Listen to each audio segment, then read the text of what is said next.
Hello friends, good morning সকলকে। কেমন আছো তোমরা?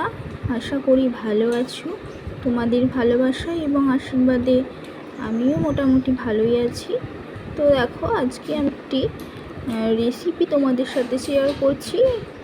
আলাদাভাবে তোমাদেরকে শেখাচ্ছি না বা বোঝাতে চাইছি না কিছুই, শুধু জাস্ট আমি ফার্স্ট টাইম ট্রাই করছি আম পোড়ার শরবত। খুব খেতে ইচ্ছা করছিল, তাই ভাবলাম তোমাদের সাথে শেয়ার করি। আমি কিন্তু কোনো রেসিপি শেয়ার করছি না তোমাদের সাথে, কারণ আমিও তোমাদের মতোই ইউটিউব থেকে এইগুলো দেখে কিভাবে কি বানাতে হয় সেভাবেই বানাচ্ছি। তো যদি তোমাদের রেসিপিটি ভালো লাগে, শেয়ার কিছু করছি না রেসিপি, বাট যদি এটা ভালো লাগে তোমরা একবার বাড়িতে ট্রাই করতে পারো। এই যে আমটাকে আমি ফার্স্টে পুড়িয়ে নিয়েছিলাম উনানের মধ্যে, তো এটাকে জলের মধ্যে ভালো করে ধুয়ে নিয়েছিলাম আমটাকে পোড়ানোর পরে। তারপরে দেখো খোলাটা ছাড়িয়ে এটাকে আমি ভালো করে এর শাঁসটা সমস্ত বার করে নিচ্ছি আমের ভেতরের। তো প্রচণ্ড গরম পড়েছে, তো এর মধ্যে যদি এরকম একটু আম পোড়া বা আমকে সিদ্ধ করে তোমরা করতে পারো, এরকম যদি কোনো ঠান্ডা পানীয় তৈরি করতে পারি, তো খেতে খুব টেস্টিও হয় এবং খুব ভালো লাগে। সে যেভাবেই করো না কেন, নিজের মতো করে যদি বানাতে পারো সেটা সব থেকে বেটার। এটাকে ব্লেন্ড করে নিচ্ছি যাতে কোনো রকম কোনো যেটা কিছু ঘুরে থাকে সেটা ভালো করে মিহি করে ব্লেন্ড করে নিতে হবে। নেওয়ার পরে আমি এটাকে এবার একটি পাত্রের মধ্যে দেখো ঢেলে নেব, ভালো করে পরিষ্কার করে এটাকে ঢেলে নিচ্ছি। তারপরে আমি এর মধ্যে কিছু কিছু জিনিস অ্যাড করব, সেটা হচ্ছে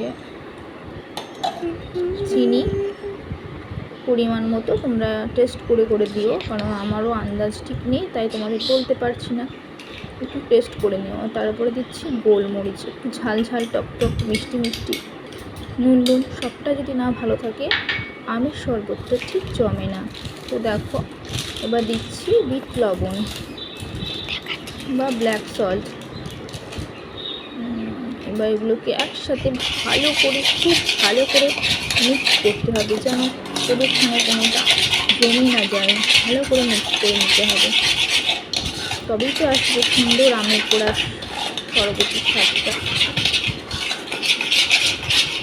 তো দেখো, ফ্রিজের ঠান্ডা জল অ্যাড করে নিচ্ছি। এটা ফ্রিজের ঠান্ডা জল দিয়ে তৈরি করলে বেশি ভালো হয়। তারপর তো বরফ অ্যাড করতেই হবে এর সাথে, তবে তো গরমে সুস্বাদু আমের একটি শরবতের মজা আমরা অনুভব করতে পারবো গরমের মধ্যে। এটাকে বারে বারে আমি কিন্তু বুলিয়ে নিচ্ছি, ঠিক আছে। ঠান্ডা পানি দিলাম, তো একবার টেস্ট করে নিলাম। দেখো, এবার চিনি কম হয়েছে, তো চিনি আবার অ্যাড করছি।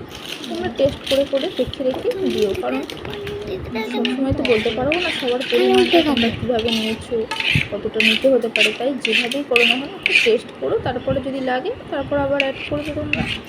তো আমার মনে হচ্ছে আবার একটু চিনি বা লবণ দুটোই লাগতে পারে।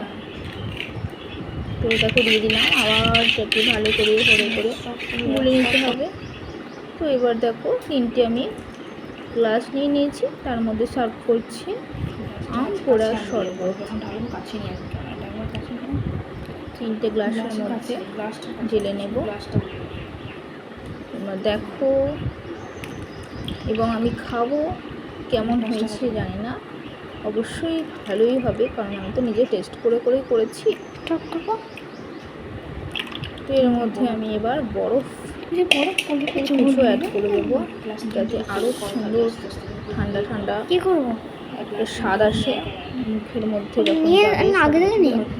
তখন একটা ঠান্ডা অনুভূতি তৈরি হবে এবং খুব ভালো লাগবে খেতে। তো চলো বন্ধুরা, আমি শরবতটা আমার মেয়েকে এবং আরও যারা যারা আছে তাদেরকে দিই, তারপরে আমি খাই, ঠিক আছে। তো কমেন্ট করো কেমন লাগলো ভিডিওটা।